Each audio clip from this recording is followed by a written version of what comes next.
Welcome again to our Hebrew course. Now we're going over lesson 5, which is prepositions. We have gone over vowels, consonants, article, and noun. So we're going to kind of put them together, some of them, and learn from what we were saying with the prepositions.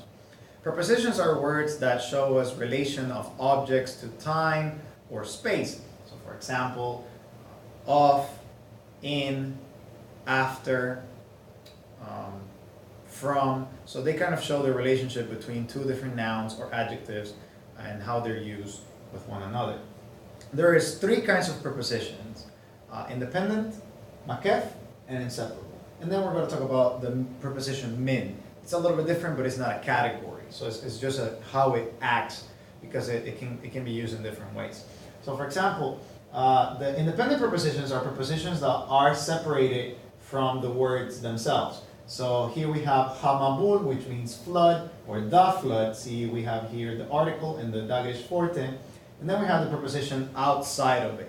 It's next to the word, but it is not joined together. So here we have after the flood. Then we have makef prepositions. Makef prepositions are prepositions that are linked by a dash, or in this case called a makef. So here we have the word al, which means upon, and then we have the word haaretz, which is the earth. Again, if you notice, there's compensatory lengthening here. So if you know what that means, if not, go back to the previous video. So here's upon the earth is joined by a makef, so it's that dash between the preposition and the word. Then you have inseparable prepositions, which are joined with the word.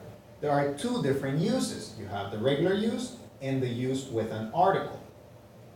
Now, there are three inseparable prepositions. You have be, ka, le. So BLK, or black. So the word black kind of gives us like an acronym. So BLK. So you have black, and that kind of makes you remember that those three prepositions are inseparable. So here we have as king. So the preposition ke, so kaf, and a sheva. This sheva is vocal because it's at the beginning of the word. So ke melech. So here we have as king. So the regular use is just, okay, you have the preposition and then you have a sheva right underneath. Now, when the preposition goes with the article, it's a little bit different. So what happens is that there's a reaction that happens such as this. So you have the preposition inseparable, then you have the article, then you have the word. However, those are too many words to be reacting with one another. So what happens is that the article disappears, the dagesh remains, and then the sheva disappears to accommodate for the patah. Now, there is no problem with regular consonants, right? So you have ka, melech, dagesh shows us there, and this shows us that there's an article. However, when it comes to gutturals, right, if you remember, then you have the compensatory lengthening and the virtual doubling. So what happens is here, the only signal that there's an article here is this right here, this A-class long vowel, because it's compensatory lengthening. Or this short patah right here tells us that there is an article there on top of the preposition. So an easy way to remember this is as follows. So if the inseparable preposition, be, BLK, so be, lamed, or kaf, has a sheva, then there's no article. So you can just translate as in the word, whatever the word is. However, if it has an A-class vowel, then it's showing you that there is an article in there. Now, there's other obvious markers. So, for example, the dagesh forte or the compensatory lengthening. But in certain occasions, it's not going to show up. So, if it has an A-class vowel under a inseparable preposition, then you for sure know that there's an article there.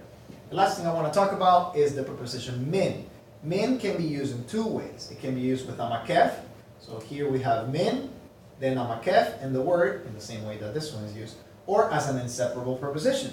Again, we will have the usage that happens with these three different. So when there is a regular consonant, you'll still see the dagesh, right? When there is a aleph or an ayin, which are the ones that give you something back, right, you will see the lengthening from the hirek to the sere. So if you remember the chart from lesson 2, you see here that the hirek went into a sere, right? And because it rejected the dagesh. So since it rejects the dagesh, it gives something back.